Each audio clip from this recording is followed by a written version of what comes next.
नमस्कार, मैं हूं अजय सिंह सिसोदिया और आप देख रहे हैं एमपी लाइव न्यूज। दोस्तों, जिस घड़ी का इंतजार था वो आ गई है। आप लोगों के हमारे पास लगातार मेल आ रहे थे, मैसेज आ रहे थे। एक बार फिर हमसे जुड़ रहे हैं आध्यात्मिक जगत के दमकते चमकते सूर्य, विश्व की सबसे बड़ी आध्यात्मिक हस्तियों में से एक, हम सबके प्यारे, बेहद लोकप्रिय बीके सूरज भाई जी।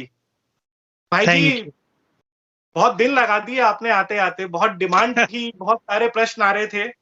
बारिश ज्यादा थी इसलिए देर हो गई। अच्छा अच्छा। तो भाई जी, आज के कार्यक्रम की शुरुआत करते हैं। 9/3/1981 की ये मुरली है मेरे पास, जिसका टाइटल है ये राष्ट्रपति भवन आपका घर हो जाएगा। और मैं 4 लाइनें आपको पढ़ के सुना देता हूं। वह भी दिन आएगा जो सब ऑफर करेंगे कि हमारे मकान में आओ। कलकत्ता का विक्टोरिया ग्राउंड आपको तैयार करके देंगे, कहेंगे आओ पधारो। धीरे धीरे आवाज फैलेगी, अभी यह तो सब समझते हैं ना कि ये कोई कम नहीं है। ब्रह्मा बाप के अव्यक्त होने के बाद इतना संगठन कहो, ये देखकर बलिहारी जाते हैं। अब जगह संस्था टूटती है, यहां बढ़ती है, ये कमाल देखते हैं। अब सबसे इंपॉर्टेंट लाइन भाई जी, सभी ने अपने अपने शुद्ध संकल्प से, सहयोग की शक्ति से, संगठन की शक्ति से सेवा की। अभी सब जगह से निमंत्रण मिलेगा, यह राष्ट्रपति भवन आपका घर हो जाएगा। 1981 की ये मुरली और हमारी वर्तमान राष्ट्रपति आदरणीय द्रौपदी मुर्मू जी का ब्रह्मा कुमारी से जुड़ना और अब राष्ट्रपति भवन में जाना, इसको कैसे देखते हैं आप?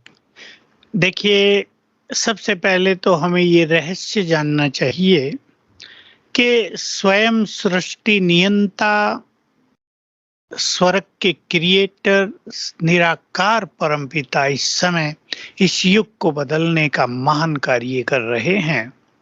और उन्होंने एक बहुत अच्छी बात कही है कि एक दिन आएगा जब भारत की पॉलिटिकल पावर और तुम्हारी स्पिरिचुअल पावर दोनों मिल जाएंगी, साथ चलेंगी।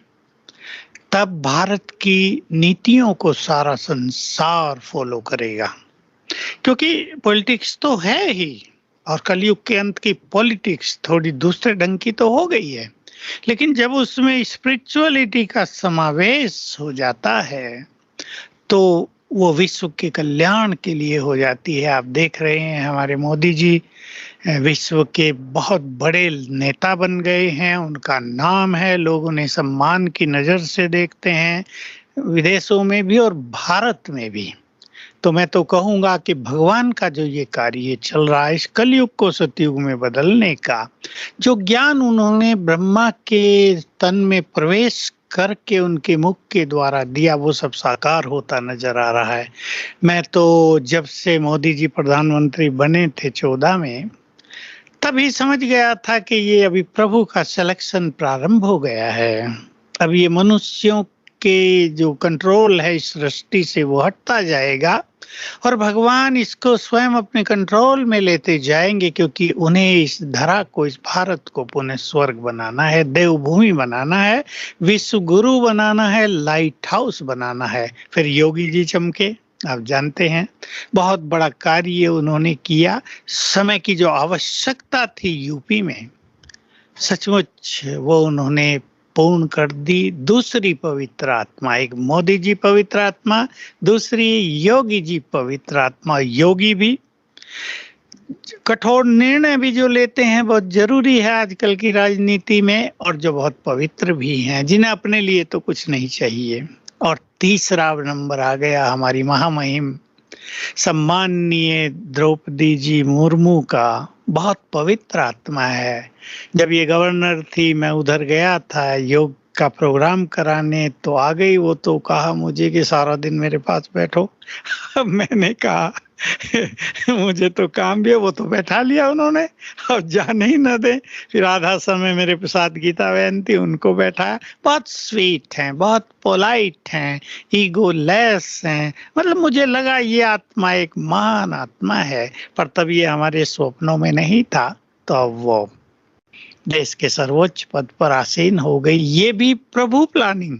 देखिए, मैं ये बात दोहरा रहा हूँ, तो 3 पवित्र आत्माएं आ गई हैं बहुत ऊंचे पदों पर।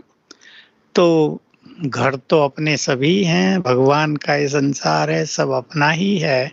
और एक महान आत्मा का राष्ट्रपति भवन में आवास हुआ है, उसके द्वारा बहुत बड़े कार्य होंगे। मैं ये सबको कहना चाहता हूँ, कोई भी पवित्र आत्मा, हालांकि वो तो बुद्धिमान भी है, पढ़ी लिखी है और अनुभवी भी बहुत है, लेकिन वैसे मैं कहता हूँ कोई भी पवित्र आत्मा किसी भी लेवल की हो, उसकी प्योरिटी, उसके वाइब्रेशंस बहुत बड़े बड़े काम करते हैं। मैं उदाहरण देता हूँ, हमारे पास कई ऐसी बहनें हैं, मैंने देखा जब टेलीफोन का जमाना था, वो हाथ वाले, तो फोन नहीं लगता, अब उन्हें दे दो लगाओ, फटाफट लगा रही है।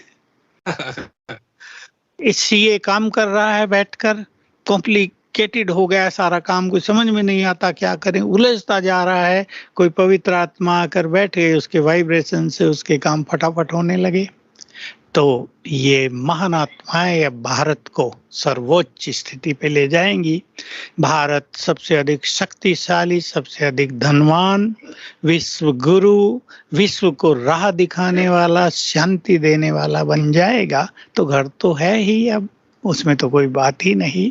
शिव बाबा का झंडा तो जरूर घर घर पर लहराना ही है।